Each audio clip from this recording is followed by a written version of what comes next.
तर जर तुम्ही राहिला तर असं सांगतं संशोधन की 14 ते 15 सिगरेट पिल्यानंतर जेवढं डॅमेज होईल तेवढं तुम्ही 24 तास एकटं राहिल्यानंतर तुमच्या ब्रेनला होतं.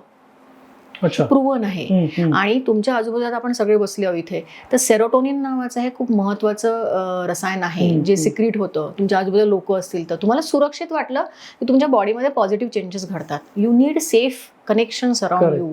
त्यामुळे तुम्हाला चांगली नाती असणं खरंच खूप भाग्याचं आणि आवश्यक आहे सगळ्या. आणि ह्याच्यामध्ये आय थिंक समवेअर कुठेतरी काय म्हणतात त्याला, लोनलीनेस सुद्धा वाढतो का? मी तेच सांगितलं ना आता की जे मुलांना तुम्ही डिजिटल पॅसिफायर जे म्हणतात ना की मुलांना मोबाईल देऊन द्या ते खेळत बसतील किंवा टीव्ही लावून द्या ते बघत बसतील अशा पद्धतीचं.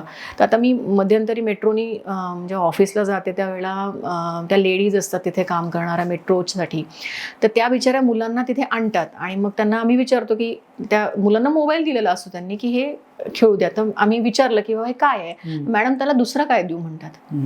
म्हणजे आईवडिलांना पण ऑप्शन नाहीये, पण आईवडिलांनी मोबाईल दिल्यानंतर मूल रडलं तरी चालेल, ते बसेल शांत किंवा काही त्यांना दुसरं एंगेजमेंट द्या.